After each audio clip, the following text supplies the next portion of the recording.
बहुत समय पहले की बात है। किसी गांव में मोहन नाम का एक किसान रहता था। मोहन बहुत मेहनती और ईमानदार व्यक्ति था। मोहन के अच्छे व्यवहार के कारण दूर दूर के लोग उसे जानते और उसकी प्रशंसा किया करते थे।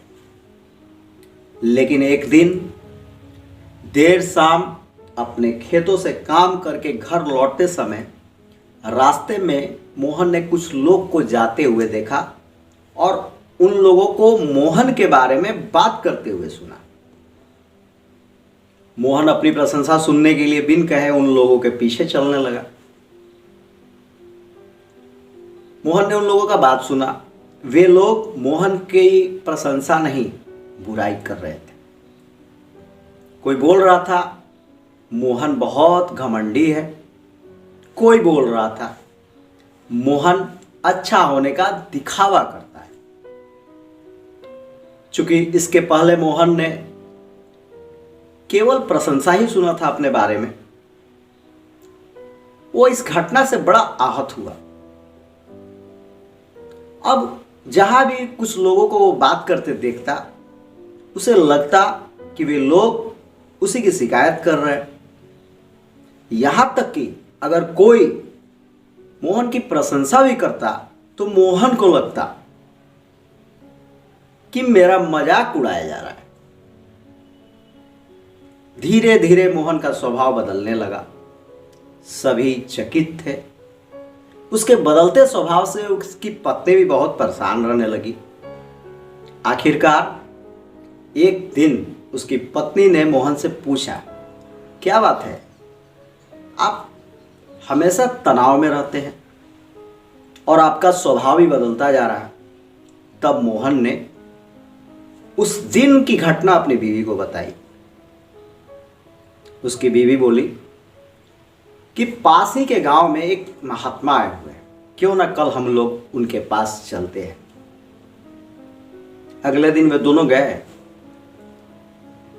और अपना सारा बात उस महात्मा को बताया उन्होंने और बोला, मोहन, महात्मा जी, मैं क्या करूं कि मेरी पुरानी साख मुझे वापस मिले।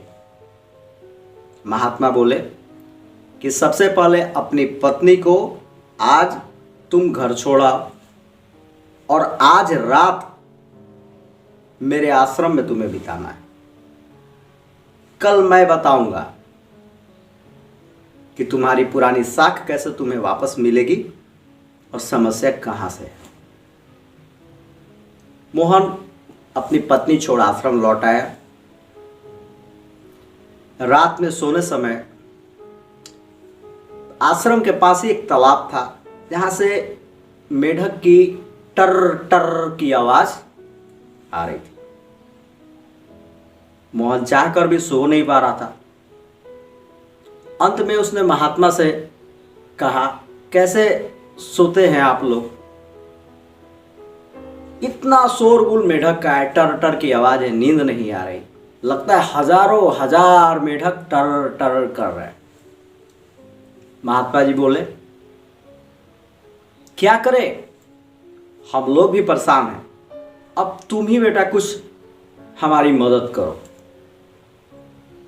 मोहन बोला, इसमें कौन सी बड़ी बात है महात्मा जी, मैं कल 50-60 मजदूर को उस तालाब में उतार कर सारे मेढक इकट्ठा कर कहीं छुड़वा दूंगा।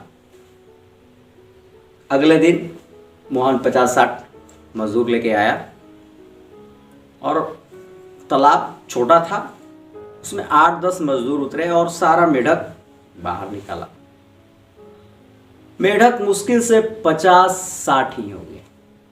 मोहन को बहुत आश्चर्य हुआ। उसने महात्मा से कहा, कल रात में लग रहा था कि हजारों हजार मेढक टर टर कर रहे हैं, अभी तो मात्र 50 और 60 मेढक हैं, ये कैसे? अब महात्मा जी सीरियस होते हुए बोले, तुमने कुछ लोगों को अपना बुराई करते सुना और तुम्हें लगा कि पूरी दुनिया तुम्हारी बुराई कर रही है। ऐसा बिल्कुल नहीं है। कुछ लोग होते हैं और लगता है कि बहुत से लोग आपके बारे में आपकी आलोचना कर रहे हैं, ऐसा बिल्कुल नहीं है। मोहन को अपना जवाब मिल चुका था। दोस्तों, हमारे लाइफ में ऐसा होता है कि हमें लगता है कि कुछ लोग हमारी आलोचना कर रहे हैं तो हम गलत हैं, ऐसा बिल्कुल नहीं है।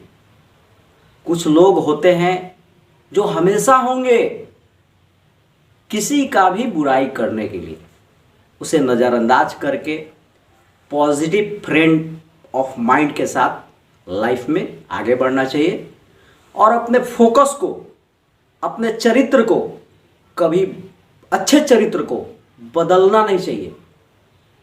उसी में हर प्रॉब्लम का सॉल्यूशन है। Thank you. एक मेहनती और ईमानदार नौजवान बहुत पैसे कमाना चाहता था, क्योंकि वो गरीब था और बदहाली में जी रहा था। उसका सपना था कि अपने मेहनत के कमाई से एक कार खरीदे। जब भी वो कोई और कार देखता, उसे अपनी कार खरीदने का मन करता। कुछ सालों बाद उसकी अच्छी नौकरी लग गई, उसकी शादी भी हो गई और कुछ ही वर्षों में एक बेटे का वो पिता भी बन गया। सब कुछ ठीक चल रहा था, मगर अभी भी एक गम उसे बार बार सता रहा था कि अब तक उसकी अपनी कार नहीं थी। धीरे धीरे उसने पैसे जोड़ जोड़ के आखिरकार एक कार खरीद ली।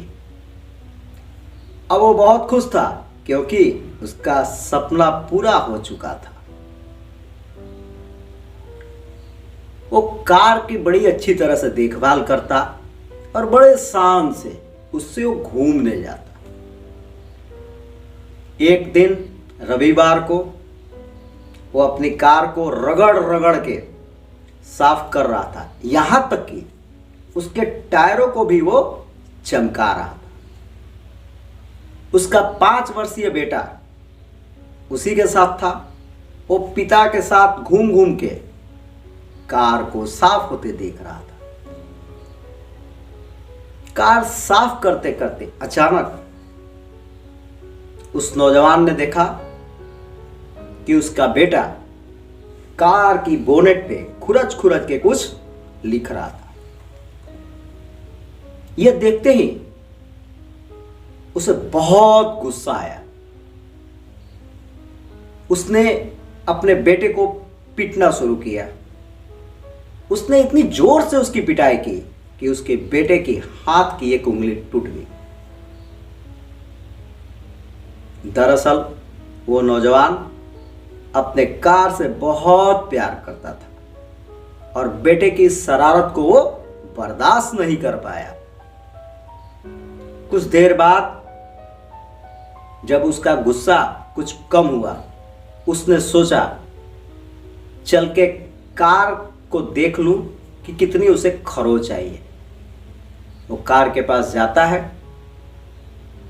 जब उस नौजवान ने कार पे देखा, बोनेट पे खुरच के कुछ लिखा हुआ है, उसे बहुत अपने से नफरत हुई। वो फूट फूट के रोने लगा। उसके बेटे ने कार के बोनेट पे खरोच के लिखा था, पापा आई लव यू। दोस्तों, जीवन में कभी भी किसी के बारे में गलत राय रखने से पहले या गलत निर्णय लेने से पहले हमें उस व्यक्ति के नियत के बारे में जरूर सोचना चाहिए कि किस नियत से उस व्यक्ति ने हमारे साथ वो काम किया है, ताकि आगे चल के हमें अपने व्यवहार के कारण पछतावा ना हो। Thank you.